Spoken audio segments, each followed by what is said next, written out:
በቃሉ ላይ መስራት፣ ኢየሱስን በሕይወት መድረክ ላይ ማምጣት። ይህ በታዋቂው የእምነት አባት ነቢዩ ቲቢ ጆሹዋ የቀረበ በቃሉ ላይ መስራት ወይም አክቲንግ ኦን ዘ ወርድ የተሰኘው ትምህርት ዋና ዋና ነጥቦች ናቸው። በቃሉ ላይ መስራት ወይም ደግሞ ቃሉን በተግባር ማድረግ። እንደ ነገሩ ማመን እና እርምጃ የሚወስድ እምነት መካከል ትልቅ ልዩነት አለ። ዝም ብሎ በሐሳብ ብቻ አምኖ መቀበል በቂ አይደለም። ቃሉን በተግባር መተርጎም ያስፈልጋል። በቃሉ ላይ ስንሰራ ክርስቶስ በእኛ በኩል እንዲሰራ እድል እንሰጠዋለን። እምነት ይፈጸማል። እምነት የሚቀናው እግዚአብሔር በተናገረው ላይ እርምጃ ስንወስድ ነው። ለምሳሌ ባልንጀራህን እንደ ራስህ ውደድ የሚለው ቃል በተግባር ስናውለው ኢየሱስ ወደ መድረኩ እናመጣዋለን።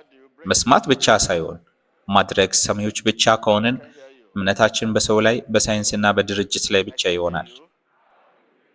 እውነተኛ የእግዚአብሔር እምነት የሚመጣው ቃሉን በተግባር ከሚያደርጉት ጋር ነው። ኢየሱስን ወደ መድረኩ የማምጣት ሚስጥር። ኢየሱስን በቃላት መጥራት ብቻ ሳይሆን እርሱ እንዲሰማንና እንዲረዳን የሚከተሉትን ማድረግ አለብን። ቃሉ በእናንተ ውስጥ ይፈታ። ቃሉን እንዲገዛችሁና በእናንተ ውስጥ እንዲኖር ፍቀዱለት።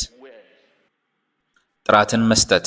ገንዘብ ብቻ ሳይሆን ጥራት ያለው ጊዜያችሁን፣ ጉልበታችሁንና ፍቅራችሁን ለእግዚአብሔር ስጡ። ለቃሉ ቅድሚያ መስጠትና መሰዊያ። ምርጫ። በአስቸጋሪ ሁኔታዎች ውስጥ ለምሳሌ የሚወዱት ሰው ቢታመም ለእግዚአብሔር ቅድሚያ የመስጠት ምርጫ የእምነት ፈተና ነው። የቤት መሰዊያ። በቤታችሁ ውስጥ ለእግዚአብሔር ክብር የምትሰጡበት መሰዊያ ይኑራችሁ። ወደ ቤት ስትገቡ መጀመሪያ ወደ እግዚአብሔር መሰዊያ ሄዳችሁ ተንበርከኩ። እግዚአብሔር ከነገሮቹ አንዱ ሳይሆን ብቸኛው መሆን አለበት። ደስታና መድኃኒት።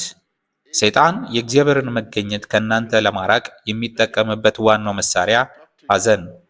ደስ ይበላችሁ። በችግርና በጥቃት መሃል ስትሆኑ ደስተኛ መሆን አለባችሁ። ምክንያቱም ደስተኛ ስትሆኑ ሰይጣን በእናንተ ላይ ስልጣን አይኖረውም። እግዚአብሔር እናንተን ለመታደግም መግቢያ ያገኛል። ፈተና ለክብር ነው። ሁኔታዎች ጓደኞቻችሁ ናቸው። ክርስቲያን ከሆንክ በኋላ የሚያጋጥሙ ፈተናዎች፣ ህመሞች ወይም ውድቀቶች ለመንፈሳዊ እድገትና ለምታገኘው እድገት እንደ ፈተና ናቸው። ጥቃት የዋጋ መገለጫ ነው። ማንም ዋጋ የሌለውን ዝቅ ያለውን ሰው አያጠቃም። የሚጠቁና የሚቀኑብህ በእግዚአብሔር ዘንድ ያለን ዋጋ አቅም ስለሚያውቅ ነው። Attack on you is to show your potential, your value. The more they attack, show your value. You want it, you deserve attack from those who are not worth it. You can never envy someone who is below you, but someone is above you. Are you still envy those who below you? Who are the people you envy? So someone is also envy you. And that envy can lead to attack. And that envy can lead to death. So therefore, you have decided to follow Jesus. Mean it. Tell your neighbor, mean it. Someone is coming to ask you. Someone is coming to confirm. Mean it.